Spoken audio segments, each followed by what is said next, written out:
All right. Hello, everybody, and welcome to our, special Polecat cast number 71 and a half. Milo tweets no more. Hashtag free Milo, which is the hashtag going around in the wake of this dramatic event that everyone's talking about. It's just going to be a short one. Me and Allison thought would be a good idea to talk about this since it's very timely, and it happened basically while we were doing the pollcast yesterday. So it was a little, a bit too, breaking for that show. So, breaking for everybody being jet lagged and me falling asleep 45 minutes after the show and then waking up 11 hours later. Yeah. So nobody was in the right frame of mind to deal with this kind of thing, or at least anything that wasn't already on the schedule and on the agenda. And we'll also cover the Palestinian, the 10-year-old Palestinian boy beheaded by rebels in Syria who are backed or were backed by the U.S. So, which is really freaking sad story, and also very infuriating. But yeah, this we'll figure we'll do some polecats, some 1/2 and 3/4 polecats when we got breaking news like this that we really can't cover on a schedule. We'll try to keep to the schedule, but yeah. I mean, I don't have a life, so I may as well just do that. Well, our life is this, Brian. Yeah, that's right. That's right. This is our life. This is my existence, and it's a fine existence. It's a good one. Do we want to? Yeah, no, it's not bad. I'm okay with that. We're from England. Yeah, let's hide the existential ennui about this existence. Yeah. We appreciate you all for giving it to us, for allowing it to become voices in your head, as it were. Yeah. Which apparently astounds some of you when you find out that we're not just voices in your head, we are actual living people, which we will be covering on our coverage of the ICMI tomorrow on the Thursday show. What are we calling it? ICMI, we came, we basemented, we neckbearded. Yes. Yes. we came, we basemented, we neckbearded. Yeah, and then we virgined. We virgined. I don't think I did that very well, though. We were hip deep in the ICMI, so you guys are going to get a lot of stuff out of that. I had a great time. So yeah, me too. Shouts out to Spinosaurus Kin and Josh O'Brien and Mim Headroom and Positive Improvement and all the other guys I got to hang out with who I did not mention. Good fella. Good fella. Save the best for last, perhaps. Fucking ridiculous, yes. Okay.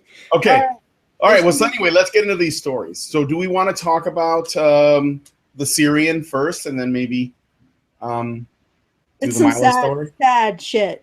Like, yeah. Shit. Okay. Yeah. All right. I don't want to go out on that note. So let's look at the Syrian boy story first. Do you want to screen share or shall? You have to give me the controls. You do it. I'll give you the controls. Hold on. All right. Yeah. This is doing it live. Doing it live. Bare bones. Get to see all of everything. We hide nothing here, even our stupid mistakes. You have now my controls. Okay, I have now your controls. Yes, our show has officially become gynocentric. Yeah, I control the horizontal and the vertical. I control the left and the right, the X, Y, and the Z. And unfortunately, I don't seem to control my windows since I can't actually find the damn window where this is in. And I apologize. So just listen to Brian's dog dancing back and forth with its. Oh, she's chilling on the yeah, couch she's finally chilling. So, yeah, okay. Finally. Hello, Kraut. I'm saying hello to Kraut T. All right, here we go. I'm going to present to everyone. We're good. We're good.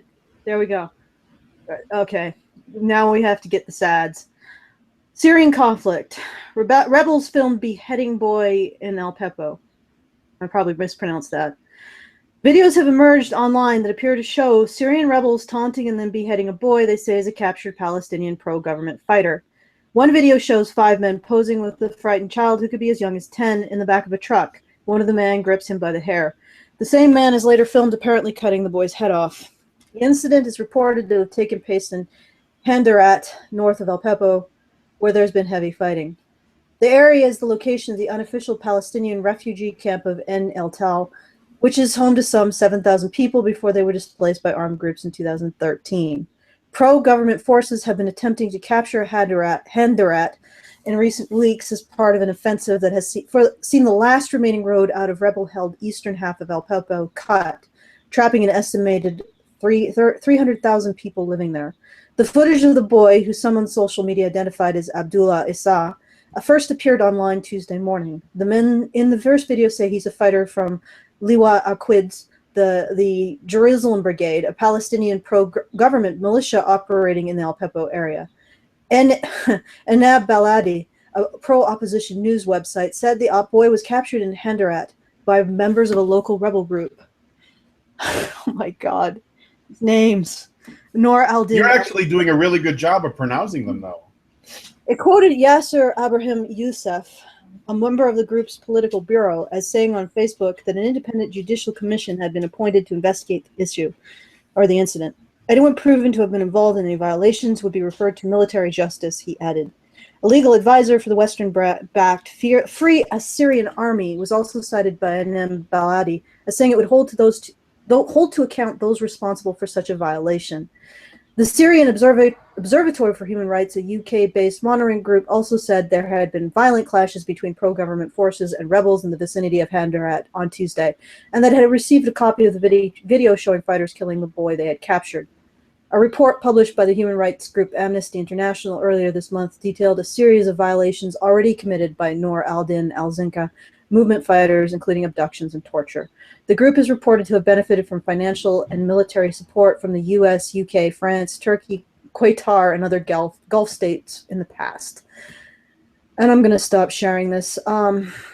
Essentially, I can share a little brief snippet of the U.S. government response, which is not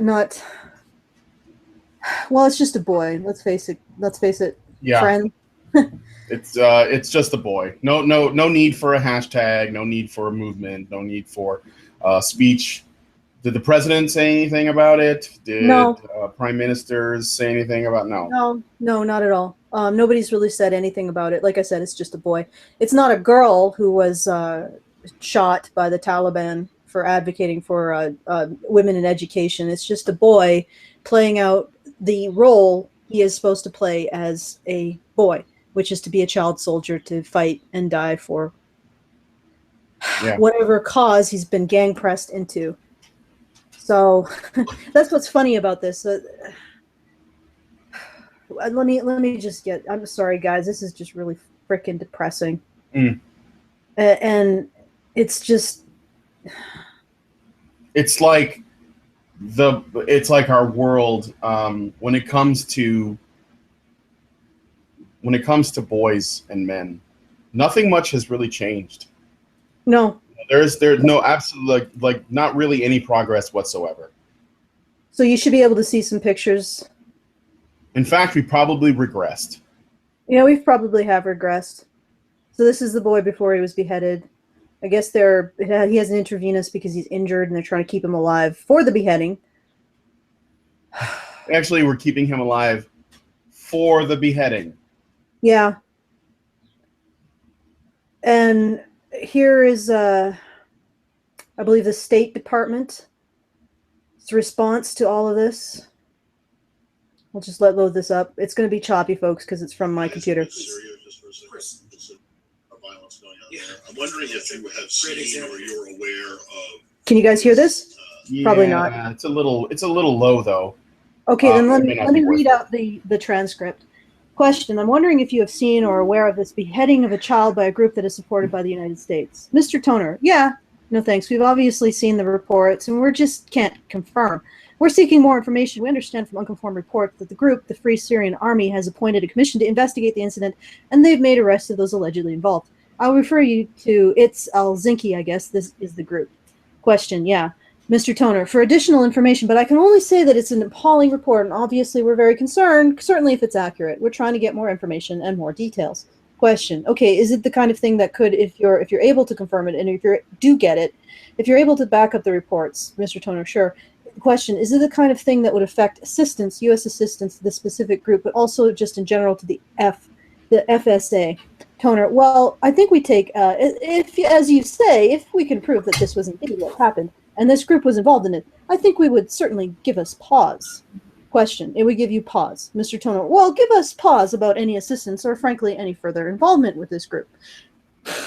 Question. So in other words, so it will draw, there will be some kind of consequence if you're satisfied that this actually happened. Mr. Tono, I can't say what that consequence will be, but it will certainly give us, as I said, serious pause. And we'll look at, frankly, any affiliation or cooperation with this group we may have going forward if the allegations are proven true. So essentially, if the allegations are proven true that this group or members of this group did indeed behead a boy, the U.S. government will give serious pause to continuing to support the group. Serious pause.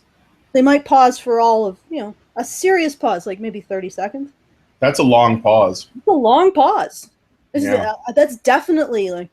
That's obviously a serious pause. This is very serious pause. A Syrian pause. Yeah, it's a Syrian pause. Very cute. Oh, God. This is black humor, folks, because fucking hell. If this group beheaded a boy, the result will be a serious pause. After the serious pause, they're not saying they won't resume assistance and aid, but they will have a serious pause, or even create some oversight to prevent these people being backed by the U.S. and beheading boys. No, they'll just seriously pause and then continue, or maybe not. It might be a very serious pause. And they might consider like a very sternly worded letter. Please don't be beheading boys. And if you do it in the future, please don't fucking put it on Twitter. Okay, guys? Behead as many boys as you want. Just don't do it where people can see. I wonder if this boy is going to get a posthumous, like an after he dies, since he's dead, UN award for peace. Yeah. Like, Malala Yousafzai. Who was the girl who was killed for advocating for female education in the region, killed by the Taliban for that, which is egregious, of course. But look at the difference in response. The whole world was up in arms over that. And here's a boy being beheaded, and let's face it, he's being beheaded because he's a boy, and because he's expected to assume the role of a man in fighting for whatever cause he's been gang pressed into. This is happening. This happened to him because he is a boy, because he is male, and he's not going to get a UN Peace Prize. In fact, why would we? Because there are so many boys who are being killed just for being boys, in the service of their expected role as a combatant. This is why this happened. It's because he was a boy.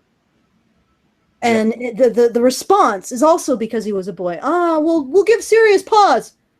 But we'll have a serious pause. And then afterwards, we might consider writing a sternly worded letter to tell these people to stop freaking beheading boys where other people can see them. You can behead as many as you want, rape as many as you want. Just do it where people can't see you. For fuck's sake. Come on. Come on, people. Do it where people cannot see you. That's what's going to be. Jesus Christ. Yeah. So not only was he killed because he was a boy in service of the role he's supposed to play as a man, even though he isn't even one, he's going to be ignored because he's a boy. And the final fucking cherry on the cake?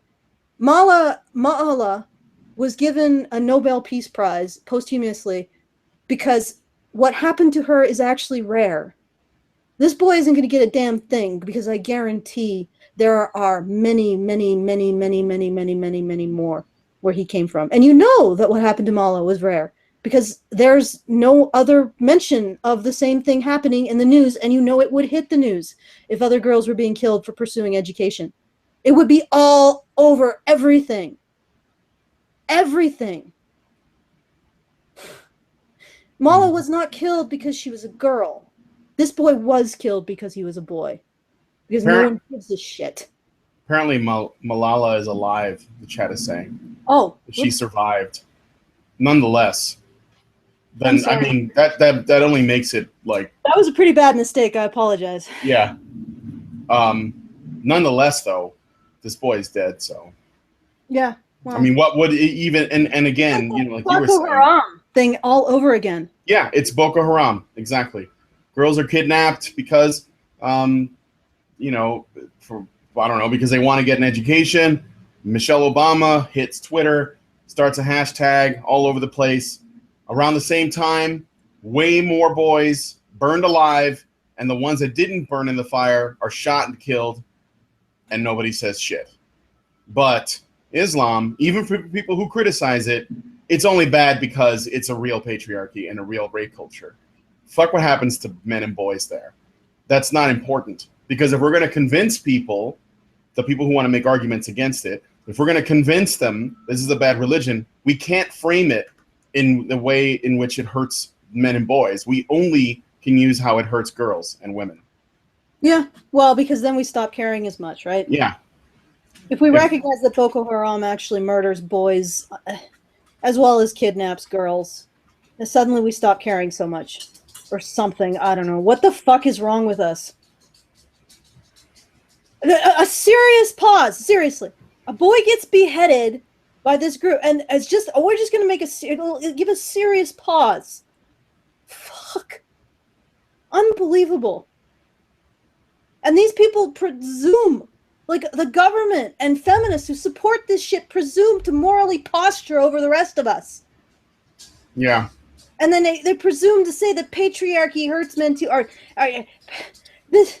is this bad boy or any other of the innumerable number of boys who are gang pressed into service in the military as child surgery, how are they served by this patriarchy? By their role. And by the fact that we turn a complete blind eye when they show up beheaded on Twitter. Or sorry, not a complete blind eye. We will have a serious pause.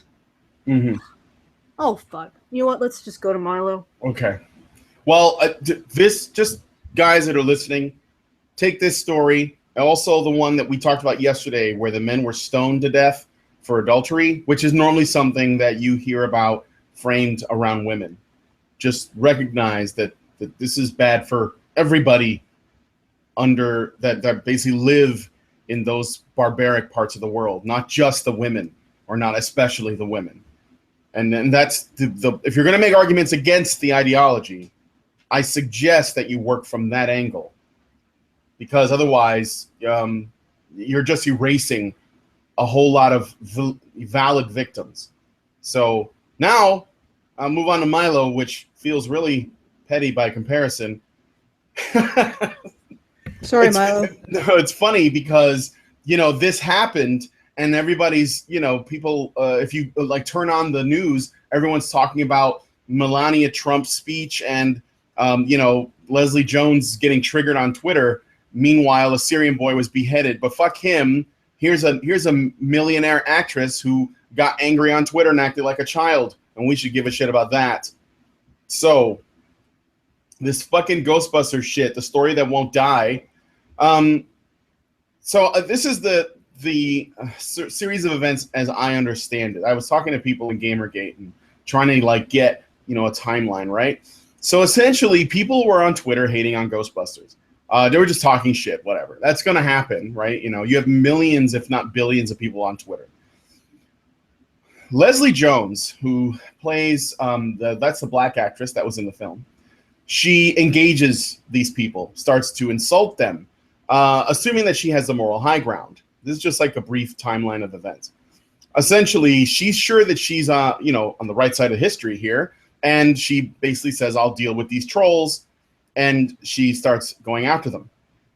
Then people start posting, insults, maybe even sexist or racist tweets at her, and she gets triggered by it, and then continues. And then trolls come out, join in, and the trolling intensifies.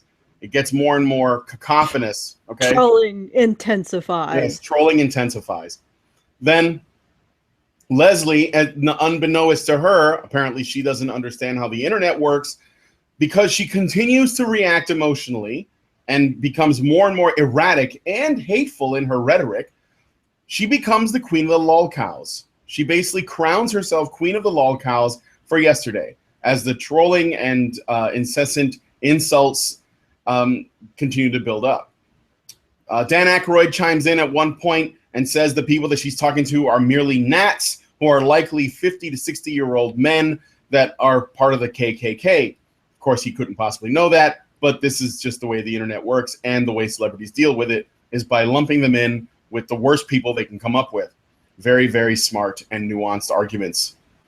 Then Milo Yiannopoulos joins in. Nobel Prize. Nobel Yeah. Prize for all. Nobel Prize. As we know, celebrities are the smartest and most enlightened people on earth. So if they say something, you have to agree with them. Otherwise, you're a terrible person. Then Milo gets involved, and he joins in on the fun, because that's what he does. He makes tweets such as, he made a tweet that says, if at first you don't succeed because your work is terrible, play the victim. And he has another tweet that reads, everyone gets hate mail. I don't know how to pronounce FFS. Is it? Is that it? Why are you asking me to pronounce something? I don't know. Fizzgig. It's pronounced fizzgig. Fizzgig. Okay. And then based on Leslie's angry tweets back, she says some really pretty angry shit, actually. But Milo responds, "That's barely literate. America needs better schools." And then Leslie blocks him after a freak out, and then Milo puts his final nail in the coffin, where he makes a tweet saying, "Rejected by yet another black dude." I'm sure you'll find one. That's so mean. But he's talking about Leslie because she blocked him. Okay. Oh, I see. Yeah. It's very funny. And yeah, it just sort of keeps escalating, right? And then, if I remember correctly, oh yeah. So Leslie says, "Well, I'm gonna have to quit Twitter because this is too much for my delicate brain to handle, and I'm basically being emotionally traumatized." Okay, and when that happens, journalists, put in quotes, sweep in like vultures, and they go to her saying, "Would you like to make a statement?" It's almost like they wait until someone is ready to quit Twitter, celebrities, and then they go in and they go, "Hey, you want to talk to us? We can totally spin this in your favor." And they do. They blame Gamergate for some fucking reason. What the fuck? Yeah, they blame Gamergate for it. My cat. We got the perfect scapegoat. It's Gamergate. Yeah, it's Gamergate. It's Gamergate. They blame Gamergate. And we had a salamander exodus a couple years ago into our yard. Mm-hmm. Obviously, Gamergate. Obviously.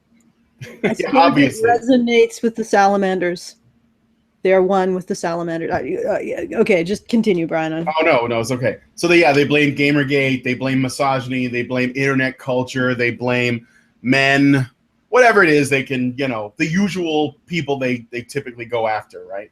And then I guess Milo gets perma-banned from Twitter, permanently banned from Twitter, because even though he joined in on the fun later, he's the mastermind.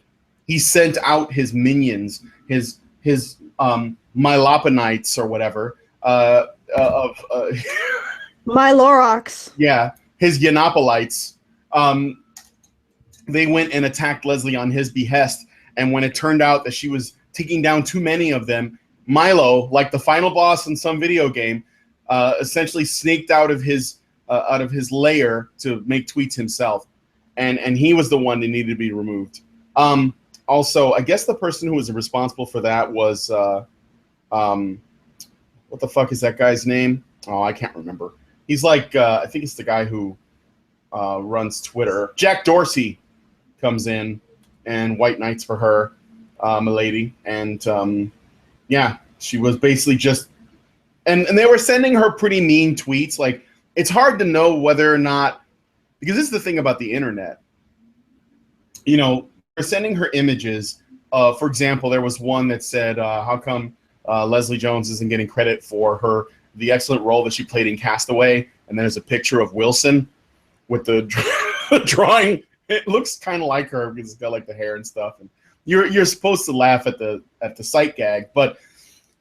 And then people were sending her, pictures of gorillas and racist tweets and stuff.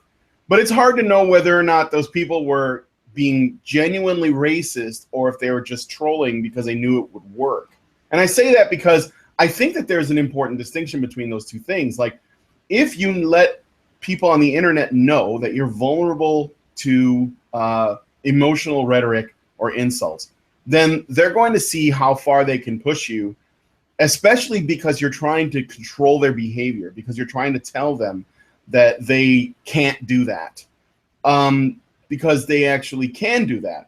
And I'm not necessarily in support of doing that, but I'm not really like one personally to tell them that what they can or cannot do. I'm more of the school of grow a spine and you know, they'll stop. I don't know why she engaged him in the first place, except maybe because she thought she was better than everyone. And that basically entitled her to essentially, you know, win the argument because she's a better person. But I don't think that when you look at her tweets, they're not much nicer. And I'll read some of them because I have them here. Leslie Jones. No, I don't get caught like her. Oh, it's really badly written, so forgive me. It's not me mispronouncing. It's the grammar is awful. No, I don't get cause you not funny, you dickless fuck, you enjoy picking on women. Explains why you a virgin. This is what she wrote. And then Okay, so she's saying he's dickless. Yeah. And he's saying that she has a dick. So what we have, I guess, one is misogynist abuse because he's implying that she looks or acts like a man or whatever. Not acts like a man, but you know, he said she's actually a man, and she's implying that he's actually a woman. So which was the sexism here? That's all I gotta say. That's all I gotta say. Well, you know, Leslie Jones is a woman, therefore she can't be sexist, I think, is the mentality. And I'm just noting the symmetry here. Milo says, for sure. Milo's saying she has a dick, and she's saying he doesn't, and yet he gets banned. Oh yeah. And then she writes a message. Wouldn't that be a compliment in the patriarchy? You got a dick. Lady. Oh yeah. No, welcome to the patriarchy, Leslie. Well, whatever. Continue. Feel free to manspread. Another one she writes is at Nero, shut the fuck up. And you have a uterus. You really should be cheering for women, bitch. I don't. Oh, and she's talking to two people at once, I guess. I don't know what that's about. And then some woman named Gina says, Leslie, that's not nice. And then Leslie responds, hey, Gina, go fuck yourself. Real talk. Get the fuck off my feed if you can't take it. Won't even block you. Apparently, Leslie Jones knows who can and cannot take it, and Gina cannot take it. But despite the fact that Leslie Jones quit Twitter, she in fact can take it. And then with regards to the journalists that swept in, they actually in quotes. Putting that in quotes. We need a good portmanteau for journalists, like what these fuckers are, like something like vulturists. No, I call them hornalists because they're whores. Horlists. Yeah, hornalists. All right, Mike Booth writes, the question at Jack needs to ask himself is why he allows people like Milo to continually pollute his service. And Jack writes, I don't know who Jack is. Hi, Leslie, following. Please DM me when you have a moment. I think, Jack Dorsey, the guy who runs Twitter. That's why. Totally not playing favorites here, Jack. No. And then Jack Dorsey's probably the guy who, he is likely, very highly likely, the guy who permanently banned Milo from Twitter because Milo hurt fucking Leslie Jones's feelings. And this is basically the story. So I guess the only twist you can say is what Milo wrote in 2012. Yeah. So I got that open too. So I was looking through my YouTube and what a twist! What a twist! What a twist! What a twist! It's coming. It's coming. You know, the twist is coming. Yeah. And I came across a feminist, Kelly Winters, I believe her name is, and she often makes response videos to MRAs, Gamergaters, people on the right, people she considers essentially terrible, horrible, baby-eating, misogynist nerds. that don't deserve to live and makes response videos to them. And she does so with a smugness that is only equaled by Anna Kasparian's. And she wrote, she made a video where she basically dug up an article that Milo Yiannopoulos wrote in 2012. And she uses it as an argument against Milo. So I want to read you part of the article. I could read the whole thing, but it's an article by Milo that was written in 2012 called "The Internet is Turning Us All into Sociopaths." And this is how she uses this to make an argument against Milo. So I'll read a little bit of it, and then you guys will see where I'm coming from, okay? This is by Milo. Glibness and superficial charm, manipulation of others, a grandiose sense of self, pathological lying, a lack of remorse, shame, or guilt, shallow emotions, an incapacity to feel genuine love, a need for stimulation, frequent verbal outbursts, poor behavioral controls. These are just some of the things that social media are encouraging in all of us. They're also a pretty comprehensive diagnostic checklist for sociopathy. In fact, that's where I got this list.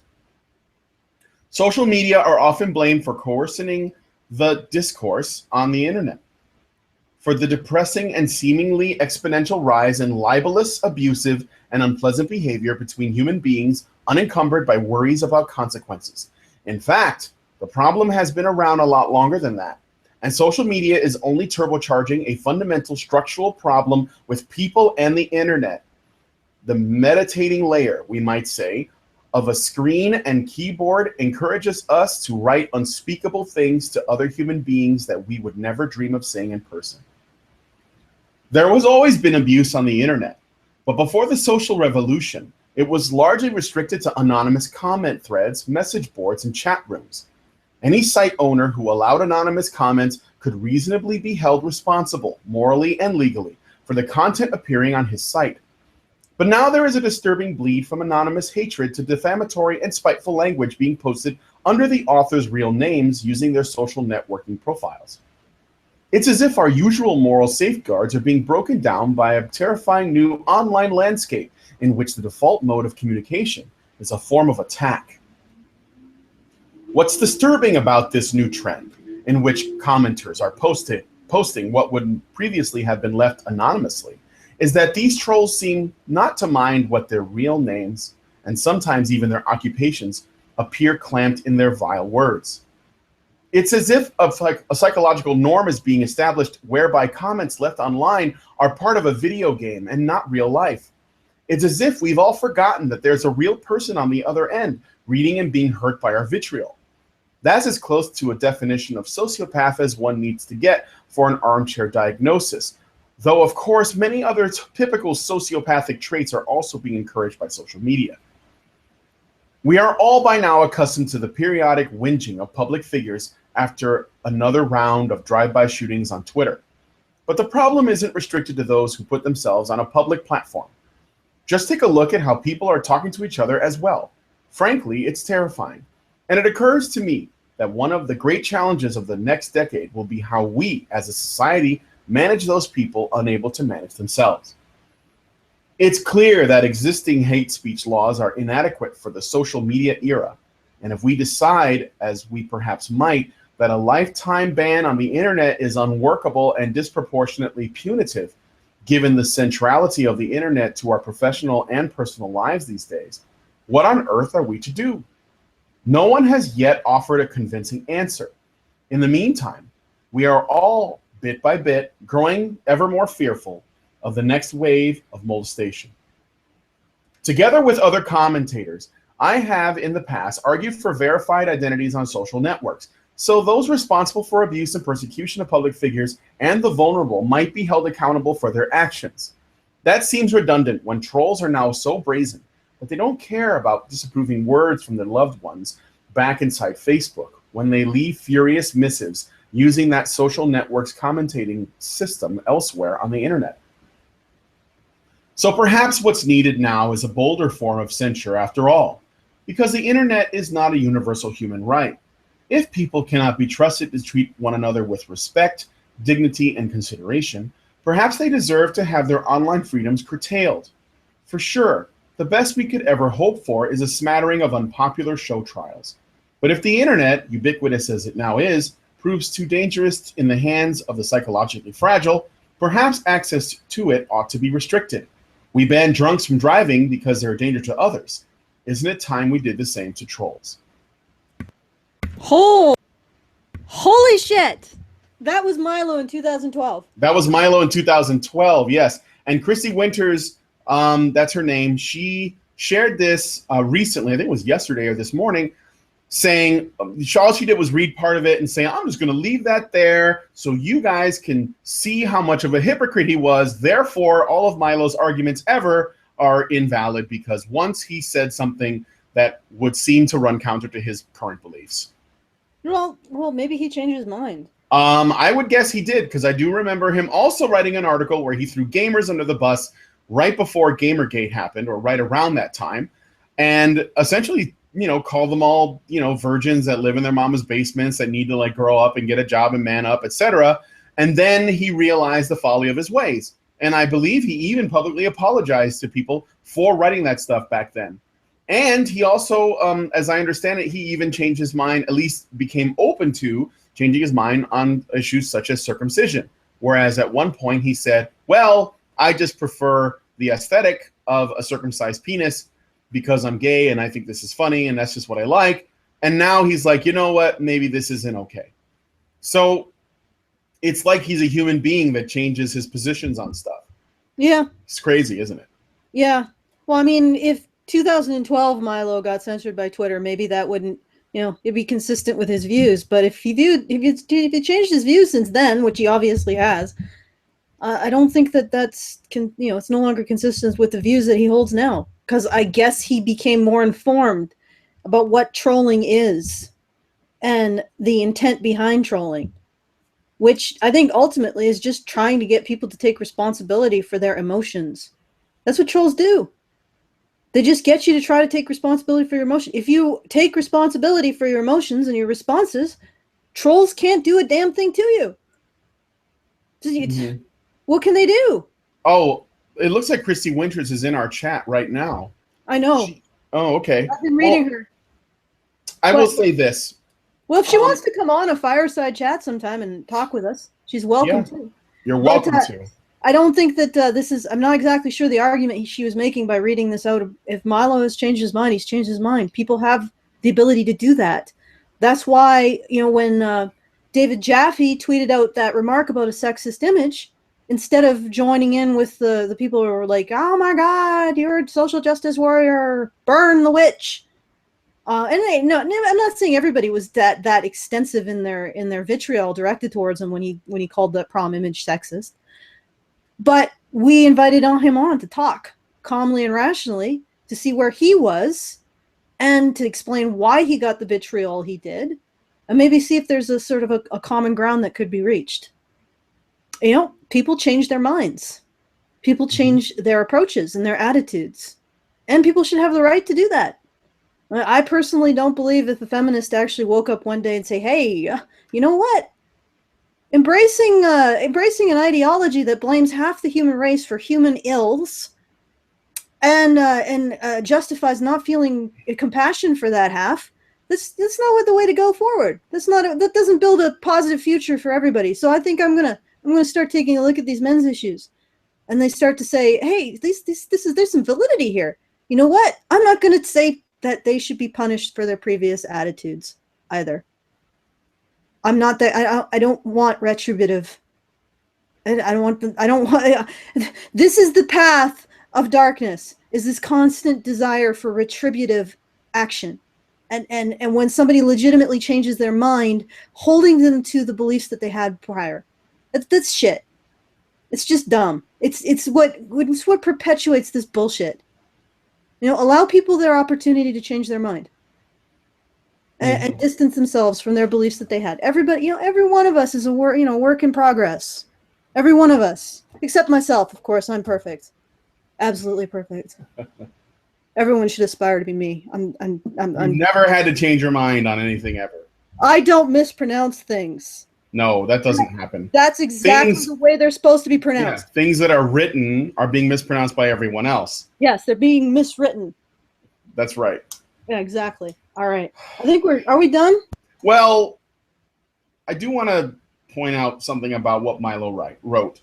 There is part of it that I disagree with. If we're gonna look, I'm talking about the 2012 Milo when he had like black hair, and he had different views. Apparently, they were less evolved. I'll put it that way. There are things in this reading that I disagree with, which are, I think pretty obvious. But the stuff that I do agree with, I think there's some of these things that are still pertinent. See, when Christy Winters put this up, I think that one of the things she was thinking is that this description of a sociopath could only describe Milo and could in no way describe the people that are normally on her side of the ideological fence, as it were. But let's look at these traits again. Glibness and superficial charm. Glibness is a very common trait in people like the Young Turks and Steve Shives and Lacey Green and Anita Sarkeesian and McIntosh. That moment where they say something and they're sure that they're right and they have that creeping grin, that's like that reptilian expression, I think that's where the glibness comes from. Manipulation of others is also a common trait, but essentially the idea is to control people's behavior because they can't control their emotions. A grandiose sense of self. I mean, yeah, Milo's a bit of a narcissist too, but, well, not a bit. He's definitely a narcissist, but he owns it and knows it. But these people, narcissism is not limited to people who like to talk about themselves in positive ways. Narcissism is when somebody makes everything that happens about themselves, like Leslie Jones. Okay? Yeah. You can have like covert narcissists. Yeah. Who do that. Everything is about them. Yeah. Everything. And they're not grandiose and charming, but they still have a secret belief about themselves being absolutely right and self-righteous, and everyone else, everyone else just being a freaking heretic. They don't have to be out there. It could be the quiet belief that you know everything. Someone wrote a bit of narcissism is good. I mean, I think confidence is more important, but that's different in my opinion anyway. Okay. Yeah, Okay. I mean, you would say that I think Milo has a lot of these characters, because I find it funny reading it now. Oh yeah, he probably recognizes them in himself to some degree, and that's another thing. Maybe he does. Maybe he always knew that he was prone to doing this, but he's just using it, in his mind for good. I don't know. But that doesn't mean that he wouldn't be open to the criticism. He's not going to censor anybody or get them permanently banned from social media because they say he's a narcissist. He's just going to say, yeah, I know, so what? So is that really such a terrible trait? And then I'm continuing on here. Pathological lying is another trait of, according to Milo's article here from the Daily Dot. Do feminists lie? That doesn't even need to be answered. A lack of remorse, shame, or guilt. Absolutely. When it comes to dealing with people like MRAs and Gamergate and men in general and whites and so on, social justice warriors have absolutely no remorse when they've decided that you're their enemy.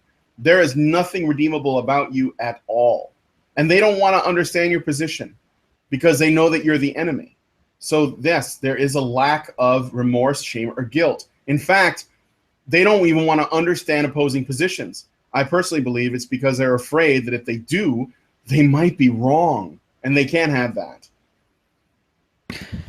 Yeah, that's a little scary. Yeah. Like, I try to, even when I criticize people, I try to maintain an understanding that they are human beings. Mm-hmm. And Oh, absolutely. There's certain things that it took me a long time to even call people cunts, really. And still, I like, it's more like you're acting like a cunt or you're acting like a dick. Yeah. I don't want to come to a conclusion like people cannot change. Like, and that was what I was trying to say before. Never believe that people can't change. Never believe that people can't turn to the light. Never believe that. I mean, point out what they're doing. Point out when they're wrong, but never believe that they aren't also a work in progress, like yourself and like everyone. So Yeah, and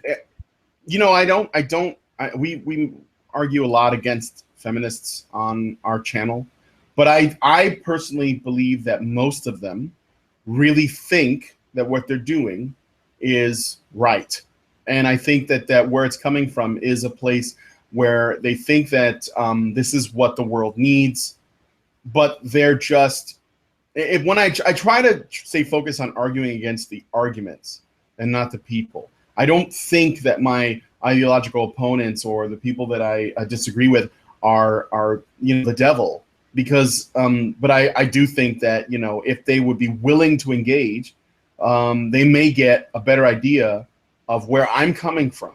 But it is challenging when you're talking to someone and they just don't want to hear your side because they think you're the devil.